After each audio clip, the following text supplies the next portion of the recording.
ನಮಸ್ಕಾರ. ಎಸ್ ನ್ಯೂಸ್ಗೆ ಸ್ವಾಗತ. ನಾನು ಎಸ್ ದೇವೇಂದ್ರಗೌಡ. ಇಂದಿನ ಮುಖ್ಯಾಂಶಗಳು: ವಿದ್ಯಾರ್ಥಿಗಳೊಂದಿಗೆ ಶಾಸಕರ ಸಂವಾದ ಮತ್ತು ನೂತನ ಬಸ್ಗಳಿಗೆ ಚಾಲನೆ. ಕಾಂಗ್ರೆಸ್ ಪಕ್ಷದ ಚಿಹ್ನೆ ಇಲ್ಲದಿದ್ದರೆ ಎಂಎಲ್ಎ ಬಾದರ್ಲಿ ಠೇವಣಿ ಕಳೆದುಕೊಳ್ಳುವುದು ಖಚಿತ. ಎಂಎಲ್ಸಿ ಬಾದರ್ಲಿ. ಸಿಂಧನೂರು ಜಿಲ್ಲೆ ರಚನೆ ಕುರಿತಂತೆ ಹೋರಾಟ ರೂಪಿಸಲು ಗುರುವಾರದಂದು ಟೌನ್ ಹಾಲ್ನಲ್ಲಿ ಪಕ್ಷಾತೀತವಾಗಿ ಸಭೆ. Doctor BN Patil. ಸಾಪ್ತಾಹಿಕ ಕಬ್ಬಿಣಾಂಶ ಮತ್ತು ಫೋಲಿಕ್ ಆಸಿಡ್ ಮಾತ್ರೆಗಳನ್ನು ಮಕ್ಕಳಿಗೆ ಕೊಡಿ. ಮಕ್ಕಳಲ್ಲಿ ರಕ್ತಹೀನತೆ ತಡೆಗಟ್ಟಿ. ಬಾಲಪ್ಪ ನಾಯಕ್. ಶಿಷ್ಟಾಚಾರ ಉಲ್ಲಂಘಿಸಿದ DMO ವಿರುದ್ಧ ಧಿಕ್ಕಾರ ಕೂಗಿದ ಬಸನಗೌಡ ಬಾದರ್ಲಿ ಬೆಂಬಲಿಗರು.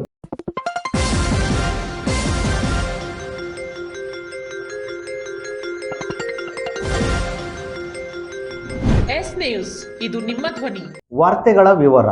ಸಿಂಧನೂರು ತಾಲೂಕಿನ ವಿದ್ಯಾರ್ಥಿಗಳ ಪ್ರಯಾಣದ ಅನಾನುಕೂಲತೆ ತಿಳಿದುಕೊಂಡ ಸಿಂಧನೂರು ಶಾಸಕರಾದ ಹಂಪನಗೌಡ ಬಾದರ್ಲಿ ಅವರು ಕಲ್ಯಾಣ ಕರ್ನಾಟಕ ಪ್ರದೇಶಾಭಿವೃದ್ಧಿ ಮಂಡಳಿಯ ಶಾಸಕರ ಅನುದಾನದಡಿ ಶಾಲಾ ಕಾಲೇಜು ವಿದ್ಯಾರ್ಥಿಗಳಿಗಾಗಿ KKRTC ನಿಗಮದ ವಿದ್ಯಾರ್ಥಿ ರಥ ವಿಶೇಷ 14 ಬಸ್ ಖರೀದಿಸಿ ಅದನ್ನು ವಿದ್ಯಾರ್ಥಿಗಳ ಪ್ರಯಾಣಕ್ಕಾಗಿ ಮೀಸಲಿಟ್ಟಿದ್ದು, ಇಂದು ಶಾಸಕರು ಬಸ್ಗಳಿಗೆ ಚಾಲನೆ ನೀಡುವ ಮೂಲಕ ವಿದ್ಯಾರ್ಥಿಗಳೊಂದಿಗೆ ಸಂವಾದ ನಡೆಸಿದರು.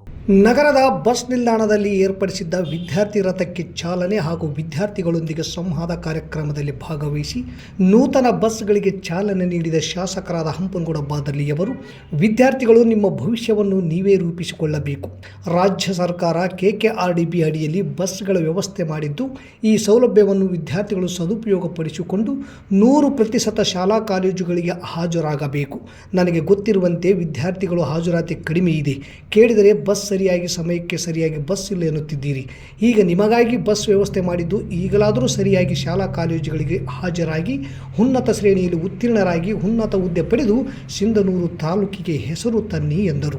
ಈ ಸಂದರ್ಭದಲ್ಲಿ ಸುಡಾ ಅಧ್ಯಕ್ಷ ಬಾಬುಗೌಡ ಬಾದರ್ಲಿ, MLC ಬಸನಗೌಡ ಬಾದರ್ಲಿ, ತಹಸೀಲ್ದಾರ್ ಅರುಣ್ಕುಮಾರ್ ದೇಸಾಯಿ, EO ಚಂದ್ರಶೇಖರ್, ಖಾಸಗಿ ಕಾಲೇಜ್ ಆಡಳಿತ ಮಂಡಳಿಗಳ ಸದಸ್ಯರು ಇದ್ದರು. ದೊಡ್ಡ ದೊಡ್ಡ ಹುದ್ದೆಗಳಲ್ಲಿ ಮುಂದಿನ ದಿನಗಳಲ್ಲಿ ನೀವೆಲ್ಲ ಕೂಡ ಇದೆ. ಇವತ್ತು ಶಿಕ್ಷಣ ಕ್ಷೇತ್ರ ಬಹಳಷ್ಟು ಬೆಳೆದು ಇಡೀ ಪ್ರಪಂಚದಲ್ಲಿ ದೊಡ್ಡದಾಗಿದೆ. ಯಾರು ಅಕ್ಷರವಂತರಾಗ್ತಾರೆ, ಗುಣವಂತರಾಗ್ತಾರೆ, ಯಾರಿಗೆ ಮೆರಿಟ್ ಇದೆ, ಅವರೆಲ್ಲರಿಗೂ ಕೂಡ ಉಜ್ವಲ ಭವಿಷ್ಯ ನಿಮ್ಮ ಮುಂದಿನ ದಿನಗಳಲ್ಲಿದೆ. ಇಡೀ ದೇಶದಲ್ಲಿ, ಪ್ರಪಂಚದಲ್ಲಿ ಎಲ್ಲಾದರೂ ಸಿಂಧನೂರವರು ಕಾಣತಕ್ಕಂಥ ನಿಟ್ಟಿನಲ್ಲಿ ನಿಮ್ಮ ಪ್ರಯತ್ನಗಳು ಸಾಗಬೇಕು. ಪ್ರತಿಭೆ ಇದ್ರೆ, ನಿಮ್ಮಲ್ಲಿ ಪ್ರತಿಭೆ ಇದ್ದು ಗುಣಮಟ್ಟದ ಶಿಕ್ಷಣವನ್ನು ಪಡ್ಕೊಂಡು ಅಂಕಗಳನ್ನು ಪಡ್ಕೊಂಡ್ರೆ ಅಮೇರಿಕ ನಿಮ್ಮ ಅಂಗೈಯಲ್ಲಿರುತ್ತೆ, ಲಂಡನ್ ನಿಮ್ಮ ಅಂಗೈಯಲ್ಲಿರುತ್ತೆ, ಆಸ್ಟ್ರೇಲಿಯಾ ನಿಮ್ಮ ಅಂಗೈಯಲ್ಲಿರುತ್ತೆ. ಇವೆಲ್ಲವನ್ನ ನೀವು ಗಮನ ಹರಿಸಬೇಕು. Engineering, medical, KS, IS, IPS ಮತ್ತು ಅಗ್ರಿಕಲ್ಚರು, ಇವೆಲ್ಲ ಹಾರ್ಟಿಕಲ್ಚರು, ಹೊಸ ಹೊಸ ವಿಷಯಗಳನ್ನ ಆಯ್ಕೆ ಮಾಡಿಕೊಂಡು ತಾಂತ್ರಿಕತೆ ನೀವೇನು ಮಾಡ್ತೀರಿ, ಬಹಳಷ್ಟು ಡಿಗ್ರಿ ಕಾಲೇಜಿನಲ್ಲಿ BA BCom ಮಾಡಿಸಿ ಪಾರ್ಟಿಕಲ್ ಸೈನ್ಸು, ಆರ್ಟ್ಸು, ಆಂಥ್ರಪಾಲಜು ಇಲ್ಲ ಇವನ್ ತಗೊಂಡು ನಡೆಯಂದ್ಬಿಡ್ತಾರೆ. ಹೊಸ ಕೋರ್ಸ್ಗಳು ಬಹಳಷ್ಟು ಬಂದಾವ. ಕಾಂಗ್ರೆಸ್ ಪಕ್ಷದ ಚಿಹ್ನ ಇಲ್ಲದೆ ಚುನಾವಣೆ ಸ್ಪರ್ಧಿಸಿದರೆ ಠೇವಣಿಯನ್ನು ಕಳೆದುಕೊಳ್ಳುತ್ತಾರೆ. ಈಗಾಗಲೇ 5 ಬಾರಿ ಶಾಸಕರಾಗಿದ್ದೇನೆ ಎಂದು ಹೇಳುವ ಹಂಪನಗೌಡ ಬಾದರ್ಲಿ ಅವರು, ವಿಧಾನ ಪರಿಷತ್ ಸದಸ್ಯರಿಗೆ ಗೌರವ ಕೊಡೋದು ಗೊತ್ತಿಲ್ಲವೇ? ಇದು ನನಗೆ ಮಾಡಿದ ಅಪಮಾನವಲ್ಲ, ಇಡೀ ವಿಧಾನ ಪರಿಷತ್ತಿಗೆ ಮಾಡಿದ ಅಪಮಾನ. ನಾನು ಕೂಡ ಶಾಸಕನೇ. ನನ್ನನ್ನು ಶಾಸಕನಾಗಿ ಮಾಡಿದ್ದು ಕಾಂಗ್ರೆಸ್ ಪಕ್ಷ ಮತ್ತು ಜನರು. ಹಂಪನಗೌಡರು ಅಡ್ಜಸ್ಟ್ಮೆಂಟ್ ರಾಜಕೀಯ ಮಾಡಿಕೊಂಡು ಇಡೀ ಕ್ಷೇತ್ರದಲ್ಲಿ ಕಾಂಗ್ರೆಸ್ ಪಕ್ಷವನ್ನು ಮೂಲೆಗುಂಪು ಮಾಡಲು ಮುಂದಾಗಿದ್ದಾರೆ ಎಂದು ವಿಧಾನ ಪರಿಷತ್ ಸದಸ್ಯ ಬಸನಗೌಡ ಬಾದರ್ಲಿ ಅವರು ಗಂಭೀರವಾಗಿ ಆರೋಪ ಮಾಡಿದರು. ಜನವರಿ 5 ಸೋಮವಾರ ಮಧ್ಯಾಹ್ನ ತಮ್ಮ ಜನಸ್ಪಂದನ ಕಾರ್ಯಾಲಯದಲ್ಲಿ ಸುದ್ದಿಗೋಷ್ಠಿ ನಡೆಸಿ ಮಾತನಾಡಿದ ಅವರು, ರಾಜ್ಯ ಸರ್ಕಾರವು ಗ್ರಾಮೀಣ ಪ್ರದೇಶದ ವಿದ್ಯಾರ್ಥಿಗಳ ಶೈಕ್ಷಣಿಕ ಅನುಕೂಲಕ್ಕಾಗಿ 14 ಬಸ್ಸುಗಳನ್ನು ಬಿಡುಗಡೆಗೊಳಿಸಿರುವುದು ಅತ್ಯಂತ ಸ್ವಾಗತಾರ್ಹ. ಆದರೆ ಶಾಸಕ ಹಂಪನಗೌಡ ಬಾದರ್ಲಿ ಕೀಳು ಮಟ್ಟದ ರಾಜಕೀಯ ಮಾಡುತ್ತಿದ್ದು, ಇದು ಅವರ ಹಿರಿತನಕ್ಕೆ ಶೋಭೆಯಲ್ಲ. ನೀವು ಯಾವ ರೀತಿ ಶಾಸಕರೋ ನಾನು ಕೂಡ ಶಾಸಕನೇ. 5 ಬಾರಿ ಶಾಸಕನಾದರೂ ಕ್ಷೇತ್ರದಲ್ಲಿ ನೀವೇನು ಅಭಿವೃದ್ಧಿ ಕೆಲಸ ಮಾಡಿದ್ದೀರಿ? ಸ್ವಾತಂತ್ರ್ಯ ಬಂದು 75 ವರ್ಷ ಪೂರ್ಣಗೊಂಡರೂ ಸಹ ಸಿಂಧನೂರು ಕ್ಷೇತ್ರದಲ್ಲಿ ಮೆಡಿಕಲ್ ಕಾಲೇಜ್, ಪಾಲಿಟೆಕ್ನಿಕ್ ಕಾಲೇಜ್ ಹಾಗೂ ಒಂದೇ ಒಂದು ಕೈಗಾರಿಕೆಗಳು ಸ್ಥಾಪನೆಗೊಂಡಿಲ್ಲ. ನಾನು ವಿಧಾನ ಪರಿಷತ್ ಸದಸ್ಯನಾಗಿ ಆಯ್ಕೆಗೊಂಡ ನಂತರ ಅಧಿವೇಶನದಲ್ಲಿ ಕ್ಷೇತ್ರದ ಸಮಸ್ಯೆಗಳ ಕುರಿತು ಸಮಗ್ರವಾಗಿ ಮಾತನಾಡಿದ್ದೇನೆ. ಅದು ರೈತ, ಕಾರ್ಮಿಕ, ವಿದ್ಯಾರ್ಥಿ, ಯುವಜನತೆ ಒಳಗೊಂಡಂತೆ ಸರ್ವರ ಅನುಕೂಲಕ್ಕಾಗಿ ಅನೇಕ ಕೆಲಸಗಳನ್ನು ಮಂಜೂರು ಮಾಡಿಸುವಲ್ಲಿ ಪ್ರಾಮಾಣಿಕ ಪ್ರಯತ್ನ ನಡೆಸಿದ್ದೇನೆ.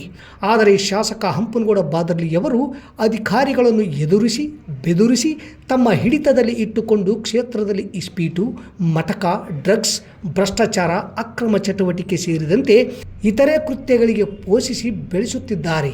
ಇವರೇನು ತಮ್ಮ ಮನೆಯಿಂದ 14 ಬಸ್ಸುಗಳನ್ನು ತೆಗೆದುಕೊಂಡು ಬಂದಿಲ್ಲ. ಅದು ಸರ್ಕಾರದ ದುಡ್ಡು. ನಮ್ಮ ಮಲ್ಲಿಕಾರ್ಜುನ್ ಖರ್ಗೆಯವರು 371J ಜಾರಿಗೊಳಿಸಿದ ಪರಿಣಾಮ ಇಷ್ಟೆಲ್ಲ ಅನುದಾನ ಸಿಗುತ್ತಿದೆ ಅನ್ನುವುದನ್ನು ಮರೆಯಬಾರದು. ಪ್ರೋಟೋಕಾಲದ ಅನ್ವಯ ನಾನು ಬರುತ್ತೇನೆ ಎಂಬುದು ಮರೆತರ ಶಾಸಕರು. ಇದು ಅವರ ಹಿರಿತನಕ್ಕೆ ಶೋಭೆಯಲ್ಲ. ಅಡ್ಜಸ್ಟ್ಮೆಂಟ್ ರಾಜಕಾರಣ ಪಕ್ಷವನ್ನು ಮೂಲೆಗುಂಪು ಮಾಡುತ್ತಿರುವ ಬಗ್ಗೆ ಈಗಾಗಲೇ ನಾನು ಹೈಕಮಾಂಡ್ ಗಮನಕ್ಕೆ ತಂದಿದ್ದೇನೆ. SC ST ಜನರಿಗಾಗಿ ಗಂಗಾ ಕಲ್ಯಾಣ ಯೋಜನೆ ಅಡಿಯಲ್ಲಿ ನಾನು ಜನರಿಗೆ ಅನುದಾನವನ್ನು ಕೊಡಿಸಿದರೆ ಅವುಗಳನ್ನು ರದ್ದು ಮಾಡಿ ಎಂದು ಸರ್ಕಾರಕ್ಕೆ ಪತ್ರ ಬರೆದಿದ್ದಾರೆ. ಆದರೂ ಕೂಡ ನಾನು ಮಂಜೂರು ಮಾಡಿಸಿಕೊಂಡು ಬಂದಿದ್ದೇನೆ. 5 ಬಾರಿ ಗೆದ್ದ ಶಾಸಕರು ಯಾವ ಒಂದು ಸಮಾಜಕ್ಕಾದರೂ ಒಳ್ಳೆಯದು ಮಾಡಿದ್ದಾರಾ? ವಿರೋಧ ಪಕ್ಷಗಳಂತೂ ಇದ್ದೂ ಇಲ್ಲದಂತಾಗಿವೆ. ಆದರೆ ನಾನು ಅವರಂತೆ ಅಲ್ಲ. ಅಧಿಕಾರವಿರಲಿ ಬಿಡಲಿ, ಕ್ಷೇತ್ರದ ಜನರ ಒಳಿತಿಗಾಗಿ, ಪಕ್ಷದ ಬೆಳವಣಿಗೆಗಾಗಿ ಸದಾ ಹೋರಾಡುವುದು ಖಚಿತ, ಮಾತನಾಡುವುದು ಖಚಿತ. ಕಾಂಗ್ರೆಸ್ ಪಕ್ಷದಲ್ಲಿ ನಿಷ್ಠಾವಂತ ಕಾರ್ಯಕರ್ತನಾಗಿ ದುಡಿದ ಪರಿಣಾಮ ಹೈಕಮಾಂಡ್ ನನ್ನನ್ನು ವಿಧಾನ ಪರಿಷತ್ ಸದಸ್ಯನನ್ನಾಗಿ ಆಯ್ಕೆ ಮಾಡಿದೆ. ಆದರೆ ಒಬ್ಬ ರೈತನ ಮಗ ಇಷ್ಟು ಪ್ರಮಾಣದಲ್ಲಿ ಬೆಳೆಯುತ್ತಿರುವುದು ಕಂಡು ಶಾಸಕರಿಗೆ ಸಹಿಸಿಕೊಳ್ಳಲಾಗುತ್ತಿಲ್ಲ. ಒಂದು ವೇಳೆ ನನ್ನ ಕಾರ್ಯಕರ್ತರ ಮೇಲೆ ಏನಾದರೂ ಆದರೆ ಅದಕ್ಕೆ ನೇರ ಶಾಸಕ ಹಂಪನಗೌಡ ಬಾದರ್ಲಿಯವರೇ ಹೊಣೆ. ಹಂಪನಗೌಡ ಬಾದರ್ಲಿ ಹಿಂಬಾಲಕರಾಗಲಿ ಅಥವಾ ಅವರ ಕುಟುಂಬದ ಸದಸ್ಯರು ನನ್ನ ಹೇಳಿಕೆ ಬಗ್ಗೆ ಪ್ರತ್ಯುತ್ತರ ಹೇಳಿಕೆ ನೀಡಿದರೆ ಒಪ್ಪುವುದಿಲ್ಲ. ಇದಕ್ಕೆ ಶಾಸಕ ಹಂಪನಗೌಡ ಬಾದರ್ಲಿಯವರೇ ನೇರವಾಗಿ ಉತ್ತರಿಸಬೇಕು. ಕೆಲವು ಪತ್ರಿಕೆಗಳಲ್ಲಿ ಜಾಹೀರಾತು ನೀಡಲಾಗಿದ್ದು ಅದು ಸರ್ಕಾರದಿಂದ ನೀಡಲಾಗಿದೆ. ಇದನ್ನು ಸಹ ನಾನು ಪ್ರಶ್ನಿಸುತ್ತೇನೆ. ಪ್ರೋಟೋಕಾಲ್ ಉಲ್ಲಂಘಿಸಿದ ಅಧಿಕಾರಿಗಳ ಮೇಲೆ ಶಿಸ್ತು ಕ್ರಮಕ್ಕೆ ಮುಂದಾಗುತ್ತೇನೆ ಎಂದು ಹೇಳಿದರು. ಕಾರ್ಯಕ್ರಮಗಳನ್ನ ಜನರಿಗೆ ತಲುಪಿಸಲಿಕ್ಕೆ ನೀವು ಪ್ರಯತ್ನ ಮಾಡಬೇಕು ಹೊರತು ನೀವು ಇಲ್ಲಿ ನನಗೆ ನೀವೇನಾದ್ರೂ ಅಲ್ಲಿ ಗೌರವ ತೆಗೆದಿರ್ಬೋದು, ಆದರೆ ಇಡೀ ವಿಧಾನ ಪರಿಷತ್ನ ಸದಸ್ಯರಿಗೆ ಇವತ್ತು ಎಲ್ಲ ಶಾಸಕರಿಗೆ ನೀವು ಗೌರವ ತೆಗೆದಿರಿ. ಇವತ್ತು ಹಿರಿಯರಿದ್ರಿ, ತಾವು ಶಾಸಕರಾಗಿದ್ದೀರಿ, 5 ಬಾರಿ ಶಾಸಕರಾಗಿದ್ದೀರಿ. ನಿಮಗೆ ನೇರವಾಗಿ ಏನಾದರೂ ನನ್ನ ಮೇಲೆ ಆರೋಪ ಮಾಡಕ್ಕಿದ್ರೆ ನಾನು ತಯಾರಾಗಿದ್ದೀನಿ, ನಾನು ಸ್ವೀಕಾರ ಮಾಡ್ಲಿಕ್ಕೆ ತಯಾರಾಗಿದ್ದೀನಿ. ಅಧಿಕಾರಿಗಳನ್ನ ಇವತ್ತು ನಿಯಂತ್ರಣದಲ್ಲಿ ಇಡಕ್ಕೆ ಹೋಗ್ಬೇಡಿ. ನಾನು ಮೊದಲಿಂದ ವಿಧಾನ ಪರಿಷತ್ ಸದಸ್ಯನಾದಾಗಲಿಂದಲೂ ಒಂದೇ ಮಾತು ಹೇಳ್ತಾ ಇದ್ದೀನಿ, ಭ್ರಷ್ಟಾಚಾರ ರಹಿತ ಆಡಳಿತ ನಡಿಬೇಕು ಸಿಂಧನೂರಿನಲ್ಲಿ. ಇನ್ನೂ ಅನೇಕ ಆರೋಪಗಳು ನಿಮ್ಮ ಮೇಲೆ ಇದಾವೆ. ಸಮಯ ಬರಲಿ ಅದನ್ನ ತೆರೆದಿಡುವಂತ ಕೆಲಸ ನಮ್ಮ ನಾಯಕರಾದಂತ ಹೈಕಮಾಂಡ್ ಏನಿದೆ, ಇವತ್ತು DK ಶಿವಕುಮಾರ್ ಇರ್ಬೋದು, ಸಿದ್ದರಾಮಯ್ಯ ಸಾಹೇಬ್ರು ಇರ್ಬೋದು, ನಮ್ಮ ವೇಣುಗೋಪಾಲ್ ಸಾಹೇಬ್ರು ಇರ್ಬೋದು, ಸುರ್ಜೇವಾಲಾ ಸಾಹೇಬ್ರು ಇರ್ಬೋದು, ಅವರಿಗೆ ಗಮನಕ್ಕೆ ತರುವಂತ ಕೆಲಸ ಮಾಡ್ತೀನಿ. ನೀವು ಏನೇನು ಮಾಡಿದಿರಿ ಇಲ್ಲಿ ಸಿಂಧನೂರಿನಲ್ಲಿ ಅಂತೇಳಿ. ಇವತ್ತು ಕಾಂಗ್ರೆಸ್ ಪಕ್ಷದಿಂದ ನೀವು ಅಧಿಕಾರಕ್ಕೆ ಬಂದಿದ್ದೀರಿ, ಕಾಂಗ್ರೆಸ್ ಪಕ್ಷದಿಂದ ನೀವು ಶಾಸಕರಾಗಿದ್ದೀರಿ, ಅದನ್ನೆಲ್ಲ ಮರಿಬೇಡಿ. ಏನೇನು ಮಾಡ್ತಾ ಇದ್ದೀರಿ ನೀವು ವಿರೋಧ ಪಕ್ಷದವ್ರ ಜೊತೆಗೆ ಸೇರಿಕೊಂಡು ಹೊಂದಾಣಿಕೆ ರಾಜಕಾರಣ ಮಾಡಿಕೊಂಡು ಸಿಂಧನೂರಲ್ಲಿ ಯಾವ ರೀತಿ ಪಕ್ಷನ ಮೂಲಿಗುಂಪು ಹೋಗ್ತಾ ಇದ್ರೆ ಎಂಬುದು ನನಗೆ ಗೊತ್ತಿದೆ. ನಮ್ಮ ನಾಯಕರಿಗೆ ತಿಳಿಸುವಂತ ಕೆಲಸ ಮಾಡಿದ್ದೀನಿ ಆಲ್ರೆಡಿ. ಇವತ್ತು ಏನು ವೇದಿಕೆಯ ಸಂಸ್ಕಾರವನ್ನು ಮರೆಯುವುದು ಹಿರಿಯರ ರಾಜಕಾರಣಿಗಳಿಗೆ ಶೋಭೆ ತರುವುದಲ್ಲ. ಇವತ್ತು ಸಿದ್ದರಾಮಯ್ಯ ಸಾಹೇಬರು, DK ಶಿವಕುಮಾರ್ ಸಾಹೇಬರ ಸಾಧನೆ ಇದು. ಅವ್ರದ್ದು ಎಷ್ಟು ಫೋಟೋ ಹಾಕಿದ್ರಿ, ಯಾರು ಪ್ರಶ್ನೆ ಮಾಡೋರಿಲ್ಲ ಅಂತ ಹೇಳಿ ನೀವು ನಡೆದಿದ್ದೇ ದಾರಿ ಅಂತ ತಿಳ್ಕೊಂಡಿದ್ರ ತಾಲೂಕಿನಲ್ಲಿ. ಸಿಂಧನೂರು ಸುತ್ತಮುತ್ತಲಿನ ಪ್ರದೇಶಗಳಿಗೆ ಕೇಂದ್ರ ಸ್ಥಾನದಲ್ಲಿದ್ದು ಸಾರಿಗೆ ಸಂಪರ್ಕ ಸಂವಹನೆ ಬಹಳಷ್ಟು ಅನುಕೂಲತೆಯನ್ನು ಹೊಂದಿದೆ. ಸಿಂಧನೂರು, ಲಿಂಗಸ್ಕೂರು, ಮಸ್ಕಿ ಸೇರಿದಂತೆ ಇತರ ಸಮೀಪದ ತಾಲೂಕುಗಳನ್ನು ಒಳಗೊಂಡು ಜಿಲ್ಲಾ ರಚಿಸಿದರೆ ಅಭಿವೃದ್ಧಿ ಸೇರಿದಂತೆ ಇನ್ನಿತರ ಕೆಲಸ ಕಾರ್ಯಗಳು ಸುಗಮವಾಗಲಿವೆ. ಈ ನಿಟ್ಟಿನಲ್ಲಿ ಲಿಂಗಸೂರು, ಮಸ್ಕಿ ಸೇರಿದಂತೆ ಇನ್ನಿತರ ತಾಲೂಕು ಮತ್ತು ಪಟ್ಟಣ ಪ್ರದೇಶಗಳಿಗೆ ಸಿಂಧನೂರು ಜಿಲ್ಲಾ ಕೇಂದ್ರವಾದರೆ ಜನಸಾಮಾನ್ಯರು ಸೇರಿದಂತೆ ಆಡಳಿತಕ್ಕೆ ಏನೆಲ್ಲ ಅನುಕೂಲವಾಗಲಿ ಎಂಬುದನ್ನು ಮನವರಿಕೆ ಮಾಡಿಕೊಡಬೇಕಾಗಿದೆ ಎಂದು ಡಾಕ್ಟರ್ BN ಪಾಟೀಲ್ ಹೇಳಿದರು. ನಗರದ ಪತ್ರಿಕಾ ಭವನದಲ್ಲಿ ಸೋಮವಾರದಂದು ಸುದ್ದಿಗೋಷ್ಠಿಯನ್ನು ಉದ್ದೇಶಿಸಿ ಮಾತನಾಡಿದ ಅವರು, ಸಿಂಧನೂರು ಕೇಂದ್ರವನ್ನು ಜಿಲ್ಲಾ ಕೇಂದ್ರವನ್ನಾಗಿ ಘೋಷಿಸಲು ಜನಾಭಿಪ್ರಾಯ ಸಂಗ್ರಹ ರೂಪುರೇಷೆ ತಯಾರಿಗಾಗಿ ಜನವರಿ 8ರಂದು ಗುರುವಾರ ಬೆಳಗ್ಗೆ 11 ಗಂಟೆಗೆ ನಗರದ ಟೌನ್ ಹಾಲ್ನಲ್ಲಿ ಪಕ್ಷಾತೀತವಾಗಿ ಸಭೆಯನ್ನು ಕರೆಯಲಾಗಿದೆ. ಪಕ್ಷಾತೀತ ಹೋರಾಟ ರೂಪಿಸುವ ಹಿನ್ನೆಲೆಯಲ್ಲಿ ಅಂದು ಕರೆದಿರುವ ಬೃಹತ್ ಸಭೆಯಲ್ಲಿ ಎಲ್ಲ ಸಂಘ ಸಂಸ್ಥೆಗಳವರು, ಧಾರ್ಮಿಕ ಮುಖಂಡರು, ರಾಜಕೀಯ ಮುಖಂಡರು, ಯುವ ಮುಖಂಡರು, ರಾಜಕೀಯ ಪ್ರತಿನಿಧಿಗಳು ಹಾಗೂ ವಿದ್ಯಾರ್ಥಿ ಯುವಜನರು, ಮಹಿಳೆಯರು ಭಾಗವಹಿಸಿ ಸಲಹೆ ಸೂಚನೆಗಳನ್ನು ನೀಡಬೇಕು. ಜನಾಭಿಪ್ರಾಯದ ಸಂಗ್ರಹದ ಮೂಲಕ ಜಿಲ್ಲಾ ರಚನೆ ಹೋರಾಟದ ಕುರಿತು ರೂಪುರೇಷೆ ತಯಾರಿಸಲಾಗುವುದು. ಅಂದು ಹೋರಾಟ ಸಮಿತಿ ರಚಿಸಲಾಗುವುದು. ಸಿಂಧನೂರು ನಗರಕ್ಕೆ ತಾವರ್ಗೆರ, ಕಾರಟಗಿ ಖಾಸಗಿ ಪಟ್ಟಣಗಳು ಸಮೀಪದಲ್ಲಿವೆ. ಅವರನ್ನೂ ಕೂಡ ಜಿಲ್ಲಾ ರಚನೆಗೆ ಕುರಿತಂತೆ ಸಂಪರ್ಕಿಸಬಹುದಾಗಿದೆ. ಕಾರಟಗಿ ಮತ್ತು ತಾವರಗೆರೆ ಪಟ್ಟಣ ಅತ್ಯಂತ ಸಮೀಪದಲ್ಲಿರುವುದರಿಂದ ಅವರು ಸಹ ಸಿಂಧನೂರು ಜಿಲ್ಲೆ ರಚನೆಗೆ ಕುರಿತಂತೆ ಕೈ ಜೋಡಿಸುವ ಸಾಧ್ಯತೆ ಹೆಚ್ಚಿದೆ. ಈ ನಿಟ್ಟಿನಲ್ಲಿ ಸಂಘ ಸಂಸ್ಥೆಗಳವರು, ರಾಜಕೀಯ ಮುಖಂಡರು, ಕನ್ನಡ ಪರ ಸಂಘಟನೆಗಳು, ಜನಪರ ಸಂಘಟನೆಗಳು, ವೃತ್ತಿಪರ ಸಂಘಟನೆಗಳು ಜವಾಬ್ದಾರಿಯನ್ನು ವಹಿಸಿಕೊಂಡು ಜಿಲ್ಲಾ ರಚನೆಗೆ ಶ್ರಮಿಸಬೇಕಿದೆ ಎಂದು BN ಪಾಟೀಲ್ ಅವರು ಮನವಿ ಮಾಡಿದರು. ಶಾಸಕ ಹಂಪನಗೌಡ ಬಾದರ್ಲಿ ಅವರು ಕ್ಷೇತ್ರದ ಅಭಿವೃದ್ಧಿ ದೃಷ್ಟಿಯಿಂದ ಈಗಾಗಲೇ ಜಿಲ್ಲಾ ಕೋರ್ಟ್, ಸೂಡಾ ಕಚೇರಿ, ಜಿಲ್ಲಾ ಆಸ್ಪತ್ರೆ ಸೇರಿದಂತೆ ಹಲವು ಕಚೇರಿಗಳನ್ನು ಮಂಜೂರು ಮಾಡಿಸಿಕೊಂಡು ಬಂದಿದ್ದಾರೆ. ಇನ್ನೇನು ಕೆಲವು ದಿನಗಳಲ್ಲಿ RTO ಕಚೇರಿ ಸೇರಿದಂತೆ ಇನ್ನಿತರೆ ಕಾರ್ಯಾಲಯಗಳು ಆರಂಭಗೊಳ್ಳಲಿವೆ. ಜಿಲ್ಲಾ ಕೇಂದ್ರವಾಗಬೇಕಾದ 130ರಿಂದ 140 ಜಿಲ್ಲಾ ಕಚೇರಿಗಳ ಅವಶ್ಯಕತೆ ಇದೆ. ಈ ನಿಟ್ಟಿನಲ್ಲಿ ಶಾಸಕರು ಶಕ್ತಿ ಮೀರಿ ಪ್ರಯತ್ನಿಸುತ್ತಿದ್ದಾರೆ ಎಂದು BN ಪಾಟೀಲ್ ವಿವರಿಸಿದರು.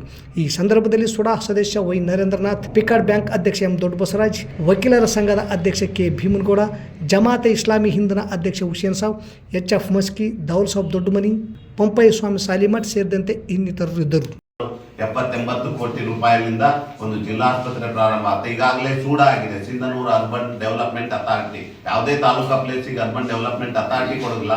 ಆದರೆ ಗೌಡರ ಪ್ರಯತ್ನದಿಂದ ಏನೋ ಸಿದ್ದರಾಮಯ್ಯ ಸರ್ಕಾರ ಇದೆ ಅಂತ ಹೇಳ್ಕೊಂಡು ಅವರಿಗೆ ಅನುಕೂಲ ಇರುವುದರಿಂದ ಅದು ಒಂದಾಗಿದೆ. ಅದರ ಜೊತೆ ಜಿಲ್ಲಾ ಸೆಷನ್ಸ್ ಕೋರ್ಟ್ ಆಗಿದೆ. ಮುಂದಿನ ದಿನಮಾನಗಳಲ್ಲಿ RTO ಆಫೀಸ್ ಬರ್ತಾ ಕೇವಲ ಇಷ್ಟೇ ಬಂದ್ರೆ ಅಲ್ಲ, ಸುಮಾರು 130ರಿಂದ 140 ಜಿಲ್ಲಾ ಕಚೇರಿಗಳು ಸಿಂಧೂರಲ್ಲಿ ಬರಬೇಕು. ಬಟ್ ಮುಖ್ಯವಾಗಿ ಏನೇನು ಬೇಕೋ ಅವೆಲ್ಲ ಬಂದಾವ. ಅದರ ಜೊತೆ ಭೌಗೋಳಿಕವಾಗಿ ಇದು ಎಲ್ಲ 4 ತಾಲೂಕು ಸೇರಿದ್ರೆ ಸುಮಾರು 10ರಿಂದ 11 ಲಕ್ಷ ಜನಸಂಖ್ಯೆ ಆಗುತ್ತಾ. ಅದ್ರ ಜೊತೆಗೆ ಇನ್ನು ಉಳಿದಿದ್ದ ತಾಲೂಕಿನ ಜನಸಂಖ್ಯೆನೂ ಕೂಡ ಅದು 10-11 ಅಂದ್ರೆ ಈಕ್ವಲ್ ಆಗುತ್ತೆ. ಭೌಗೋಳಿಕವಾಗಿ, ಆರ್ಥಿಕವಾಗಿ, ಸಾಮಾಜಿಕವಾಗಿ, ಶೈಕ್ಷಣಿಕವಾಗಿ ಶಿಕ್ಷಣ ಸಂಸ್ಥೆಗಳು ಕೂಡ ಅನೇಕ ಈಕ್ವಲ್ ಆಗ್ತಾವೆ. ಹೀಗಾಗಿ ಸಿಂಧನೂರು ಜಿಲ್ಲೆಯನ್ನಾಗಿ ಘೋಷಿಸಲಿಕ್ಕೆ ಸೂಕ್ತವಾದ ಇದು ಅಂತ ಹೇಳಿ ಇದೇ ಒಳ್ಳೆಯ ಸಮಯ. ಮತ್ತು ಮುಂದಿನ ದಿನಮಾನಗಳಲ್ಲಿ ನಮ್ಮದೇ ಈ ಸರ್ಕಾರ ಇರುವುದರಿಂದ ಸರ್ಕಾರದ ಮೇಲೆ ಹೆಚ್ಚಿನ ಒತ್ತಡ ಹಾಕಲಿಕ್ಕೆ ಕೇವಲ ಶಾಸಕರು, ಸಂಸದರು, ಜನಪ್ರತಿನಿಧಿಗಳ ಜೊತೆ ನಾವು ಒಕ್ಕೊರಲಿನ ಜನಾಭಿಪ್ರಾಯ ಸಂಗ್ರಹಣೆ ಆದಾಗ ಮತ್ತು ಉಗ್ರ ಹೋರಾಟ ನಿರಂತರವಾಗಿ ಆದಾಗ ಮತ್ತು ನಮ್ಮ ಸುತ್ತಮುತ್ತಲಿನ ಎಲ್ಲ ತಾಲೂಕಿನ ಜನರ ಮನವೊಲಿಸುವ ಪ್ರಾಮಾಣಿಕ ಪ್ರಯತ್ನ ಎಲ್ಲರಿಂದ ಆದಾಗ ಮಾತ್ರ ಇದಕ್ಕೊಂದು ಒಳ್ಳೆಯ ರೂಪುರೇಷೆಗಳನ್ನು ಮಾಡಬಹುದು. ಕರ್ನಾಟಕದಲ್ಲಿ ಮತ್ತು ಇಂಡಿಯಾದಲ್ಲಿ ಎಜುಕೇಷನ್ಗೆ ಒಂದು ಹಬ್ಬ ಆಗಿರ್ತಕ್ಕಂಥ ಸಿಂಧನೂರು ತಾಲೂಕು ಅಂತ ಎಲ್ಲರಿಗೂ ಗೊತ್ತಿರ್ತಕ್ಕಂಥ ವಿಚಾರ. ನಾವಿಲ್ಲಿ ಸೇರಿರ್ತಕ್ಕಂಥವರು ಜನರ ಭಾವನೆ ಮತ್ತು ಹಿರಿಯರ ಒಂದು ಆಶಯ ಏನಿದೆ ಅದನ್ನು ಈಡೇರಿಸತಕ್ಕಂಥ ನಿಟ್ಟಿನಲ್ಲಿ ಒಂದು ಕೊಂಡಿಯಾಗಿ ಕೆಲಸ ಮಾಡಬೇಕೆಂಬ ಒಂದು ಹಿನ್ನೆಲೆಯಲ್ಲಿ ಇವತ್ತು ನಾವೆಲ್ಲರೂ ಸೇರಿಬಿಟ್ಟು ನಾವು ನಿಂತ ನೀರಾಗೋದಕ್ಕಿಂತ ಈ ನಮ್ಮ ತಾಲೂಕು, ನಮ್ಮ ಜಿಲ್ಲಾಕ್ಕೆ ಯಾವ್ಯಾವ ತಾಲೂಕುಗಳು ಸೇರ್ಪಡೆ ಆಗ್ತವೆ ಅವ್ರನ್ನ ಮನವೊಲಿಸುವ ಪ್ರಯತ್ನ. ತಾಲೂಕಿನ ಜವಳಗೆರೆ ಗ್ರಾಮದ ಮಾರುತಿ ನಗರದ ಹಿರಿಯ ಪ್ರಾಥಮಿಕ ಶಾಲೆಯಲ್ಲಿ ಮಕ್ಕಳಿಗೆ ಸಾಪ್ತಾಹಿಕ ಕಬ್ಬಿಣಾಂಶ ಮತ್ತು ಪೋಷಕ ಆಸಿಡ್ ಮಾತ್ರೆ ನೀಡುವ ಕಾರ್ಯಕ್ರಮ ಹಮ್ಮಿಕೊಳ್ಳಲಾಗಿತ್ತು. ಜಿಲ್ಲಾಡಳಿತ, ಜಿಲ್ಲಾ ಪಂಚಾಯತ್, ಜಿಲ್ಲಾ ಆರೋಗ್ಯ ಮತ್ತು ಕುಟುಂಬ ಕಲ್ಯಾಣ ರಾಯಚೂರು, ಪ್ರಾಥಮಿಕ ಆರೋಗ್ಯ ಕೇಂದ್ರ ಜವಳಗೆರೆ, ಹಿರಿಯ ಪ್ರಾಥಮಿಕ ಶಾಲೆ ಮಾರುತಿ ನಗರ ಇವರ ಸಂಯುಕ್ತಾಶ್ರಯದಲ್ಲಿ ಹಮ್ಮಿಕೊಂಡಿದ್ದ ಕಾರ್ಯಕ್ರಮದಲ್ಲಿ ಕ್ಷೇತ್ರ ಆರೋಗ್ಯ ಶಿಕ್ಷಣಾಧಿಕಾರಿ ಬಾಲಪ್ಪ ನಾಯಕ್ ಅವರು ವಿದ್ಯಾರ್ಥಿಗಳಿಗೆ ಹಾಗೂ ಶಿಕ್ಷಕರಿಗೆ ಸಾಪ್ತಾಹಿಕ ಕಬ್ಬಿಣಾಂಶ ಮತ್ತು ಫೋಲಿಕ್ ಆಸಿಡ್ ಮಾತ್ರೆ ಕುರಿತು ಅರಿವು ಮೂಡಿಸಲಾಯಿತು. ಮಕ್ಕಳಲ್ಲಿ ಕಂಡುಬರುವ ರಕ್ತಹೀನತೆಯನ್ನು ತಡೆಗಟ್ಟಲು ಹಾಗೂ ಮಕ್ಕಳಲ್ಲಿ ಬೆಳವಣಿಗೆ ಕುಂಠಿತ ತಡೆಗಟ್ಟಲು ಪ್ರತಿ ಸೋಮವಾರ ಸಾಪ್ತಾಹಿಕ ಕಬ್ಬಿಣಾಂಶ ಮತ್ತು ಫೋಲಿಕ್ ಆಸಿಡ್ ಮಾತ್ರೆ ನೀಡಬೇಕು. ಸಾಪ್ತಾಹಿಕ ಕಬ್ಬಿಣಾಂಶ ಮತ್ತು ಫೋಲಿಕ್ ಆಸಿಡ್ ಮಾತ್ರೆ ನೀಡುವ ಕಾರ್ಯಕ್ರಮ ಎಲ್ಲ ಶಾಲೆಯಲ್ಲಿ ನಡೆಯುತ್ತಿದೆ. ಮಾತ್ರೆಗಳನ್ನು ಪಡೆಯಲು ಆರೋಗ್ಯ ಇಲಾಖೆಯ ಪ್ರಾಥಮಿಕ ಆರೋಗ್ಯ ಸುರಕ್ಷಾ ಅಧಿಕಾರಿಗಳು ಹಾಗೂ ಆರೋಗ್ಯ ನಿರೀಕ್ಷಣಾ ಅಧಿಕಾರಿಗಳು, ಸಮುದಾಯ ಆರೋಗ್ಯ ಅಧಿಕಾರಿಗಳು ಹಾಗೂ ಆಶಾ ಮತ್ತು ಅಂಗನವಾಡಿ ಕಾರ್ಯಕರ್ತರನ್ನು ಸಂಪರ್ಕ ಮಾಡಿ ಪಡೆಯಬಹುದು. ಸಾಪ್ತಾಹಿಕ ಕಬ್ಬಿಣಾಂಶ ಮತ್ತು ಫೋಲಿಕ್ ಆಸಿಡ್ ಮಾತ್ರೆ ನೀಡಲು ಶಾಲೆಗಳಲ್ಲಿ ನೋಡಲ್ ಶಿಕ್ಷಕರನ್ನು ನೇಮಕ ಮಾಡಲಾಗಿದೆ. ಅವರು ನೇತೃತ್ವದಲ್ಲಿ ಸಾಪ್ತಾಹಿಕ ಕಬ್ಬಿಣಾಂಶ ಮತ್ತು ಫೋಲಿಕ್ ಆಸಿಡ್ ಮಾತ್ರೆ ನೀಡಲಾಗುತ್ತಿದೆ ಎಂದು ಆರೋಗ್ಯ ಕ್ಷೇತ್ರ ಶಿಕ್ಷಣಾಧಿಕಾರಿ ಬಾಲಪ್ಪ ನಾಯಕ್ ಹೇಳಿದರು. ಈ ಸಂದರ್ಭದಲ್ಲಿ ಶಾಲಾ ಶಿಕ್ಷಕರಾದ ಕುಮಾರಿ ಟಿ ಕವಿತಾ, ಇರ್ಫಾನ್ ಬೇಗಂ, ಪ್ರಾಥಮಿಕ ಆರೋಗ್ಯ ಸುರಕ್ಷಾ ಅಧಿಕಾರಿಗಳು ಲಿಂಗಮ್ಮ ಮತ್ತು ಆಶಾ ಕಾರ್ಯಕರ್ತೆಯ ಹುಲಿಗಮ್ಮ, ವಿದ್ಯಾರ್ಥಿನಿಯರು ಹಾಗೂ ವಿದ್ಯಾರ್ಥಿಗಳು ಉಪಸ್ಥಿತರಿದ್ದರು. ಕೇಂದ್ರ ಬಸ್ ನಿಲ್ದಾಣದಲ್ಲಿ ಶಾಸಕ ಹಂಪನಗೌಡ ಬಾದರ್ಲಿ ನಗರದ ವಿದ್ಯಾರ್ಥಿಗಳಿಗೆ ನಡೆಸಿದ ಸಂವಾದ ಕಾರ್ಯಕ್ರಮದಲ್ಲಿ ವಿಧಾನ ಪರಿಷತ್ ಸದಸ್ಯ ಬಸನಗೌಡ ಬಾದರ್ಲಿ ಅವರನ್ನು ವೇದಿಕೆಗೆ ಕರೆಯಿಸಿ ಮಾತನಾಡಲು ಅವಕಾಶ ಕೊಡದೆ ಶಿಷ್ಟಾಚಾರ ಉಲ್ಲಂಘಿಸಿ ಅವಮಾನ ಮಾಡಿದ್ದಾರೆಂದು MLC ಬೆಂಬಲಿಗರು, ಡಿಪೋ ಮ್ಯಾನೇಜರ್ ಹೊನ್ನಪ್ಪ ಸೇರಿದಂತೆ DTO ಬಸ್ ಡಿಪೋ ಗೇಟ್ ಹಾಕಿ ಆಕ್ರೋಶ ಹೊರಹಾಕಿದ್ದು ಕಂಡುಬಂತು. ಇಂದು ಸೋಮವಾರದಂದು ತಾಲೂಕಿನ ಕಾಲೇಜು ವಿದ್ಯಾರ್ಥಿಗಳಿಗೆ ಓಡಾಡಲು ಶಾಸಕ ಹಂಪನಗೌಡ ಬಾದರ್ಲಿ 14 ಬಸ್ಗಳಿಗೆ ಚಾಲನೆ ನೀಡಿ ವಿದ್ಯಾರ್ಥಿಗಳ ಜೊತೆಗೆ ಸಂವಾದ ನಡೆಸಿ ವೇದಿಕೆಯಲ್ಲಿ ಮಾತನಾಡಲು ಅವಕಾಶ ಕೊಡದೆ ಕಾರ್ಯಕ್ರಮ ಮುಗಿಸಿ ವಿಧಾನ ಪರಿಷತ್ ಶಾಸಕ ಬಸನಗೌಡ ಬಾದರ್ಲಿ ಅವರಿಗೆ ಅವಮಾನ ಮಾಡಿದ್ದಾರೆ. ಈ ಕುರಿತು ಡಿಪೋ ಮ್ಯಾನೇಜರ್ ಹೊನ್ನಪ್ಪ, ಇದು ನಮ್ಮ ಕಾರ್ಯಕ್ರಮ ಅಲ್ಲ, ಶಾಸಕರು ಮಾಡಿದ್ದು ಅಂತ ಹೇಳುತ್ತಿದ್ದಾರೆ. ಮೇಲಧಿಕಾರಿಗಳ ಮೂಲಕ ನಡೆದ ಪತ್ರದ ವ್ಯವಹಾರಗಳು ಪರಿಶೀಲಿಸಿದಾಗ ಸತ್ಯಾಸತ್ಯತೆ ತಿಳಿಯುತ್ತದೆ. ಅಧಿಕಾರಿಗಳು ರಾಜಕಾರಣ ಮಾಡಬೇಡಿ, ನೌಕರಿ ಮಾಡಿ ಎಂದು ಅಧಿಕಾರಿಗಳಿಗೆ ಧಿಕ್ಕಾರ ಕೂಗಿದರು. MLC ಬೆಂಬಲಿಗರು ಕೂಗಿ ಡಿಪೋ ಗೇಟ್ ಹಾಕಿ ಬೇಕೇ ಬೇಕು, ನ್ಯಾಯ ಬೇಕೆಂದು ಕೂಗಾಡಿ ರಸ್ತೆ ಬಂದ್ ಮಾಡಲು ಮುಂದಾದಾಗ ಡಿವೈಎಸ್ಪಿ ಜಿ ಚಂದ್ರಶೇಖರ್ ಪ್ರತಿಭಟನೆ ನಿರತ ಬೆಂಬಲಿಗರನ್ನು ತಮ್ಮ ಪೊಲೀಸ್ ವಾಹನದಲ್ಲಿ ಕರೆದೊಯ್ದು ನಂತರ ಬಿಡುಗಡೆಗೊಳಿಸಿದರು.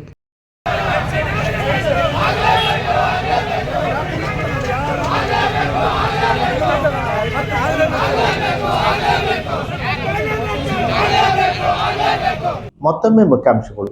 ವಿದ್ಯಾರ್ಥಿಗಳೊಂದಿಗೆ ಶಾಸಕರ ಸಂವಾದ ಮತ್ತು ನೂತನ ಬಸ್ಗಳಿಗೆ ಚಾಲನೆ. ಕಾಂಗ್ರೆಸ್ ಪಕ್ಷದ ಚಿಹ್ನೆ ಇಲ್ಲದಿದ್ದರೆ MLA ಬಾದರ್ಲಿ ಠೇವಣಿ ಕಳೆದುಕೊಳ್ಳುವುದು ಖಚಿತ. MLC ಬಾದರ್ಲಿ. ಸಿಂಧನೂರು ಜಿಲ್ಲೆ ರಚನೆ ಕುರಿತಂತೆ ಹೋರಾಟ ರೂಪಿಸಲು ಗುರುವಾರದಂದು ಟೌನ್ ಹಾಲ್ನಲ್ಲಿ ಪಕ್ಷಾತೀತವಾಗಿ ಸಭೆ. Doctor BN Patil. ಸಾಪ್ತಾಹಿಕ ಕಬ್ಬಿಣಾಂಶ ಮತ್ತು ಫೋಲಿಕ್ ಆಸಿಡ್ ಮಾತ್ರೆಗಳನ್ನು ಮಕ್ಕಳಿಗೆ ಕೊಡಿ, ಮಕ್ಕಳಲ್ಲಿ ರಕ್ತಹೀನತೆ ತಡೆಗಟ್ಟಿ. ಬಾಲಪ್ಪ ನಾಯಕ್. ಶಿಷ್ಟಾಚಾರ ಉಲ್ಲಂಘಿಸಿದ DMO ವಿರುದ್ಧ ಧಿಕ್ಕಾರ ಕೂಗಿದ ಬಸನಗೌಡ ಬಾದರ್ಲಿ ಬೆಂಬಲಿಗರು. ಇಲ್ಲಿಗೆ ವಾರ್ತಾ ಪ್ರಸಾರ ಮುಕ್ತಾಯವಾಯಿತು. ನಿರಂತರ ಸುದ್ದಿಗಾಗಿ ವೀಕ್ಷಿಸಿ ಎಸ್ ನ್ಯೂಸ್, ಇದು ನಿಮ್ಮ ಧ್ವನಿ. ನಮಸ್ಕಾರ.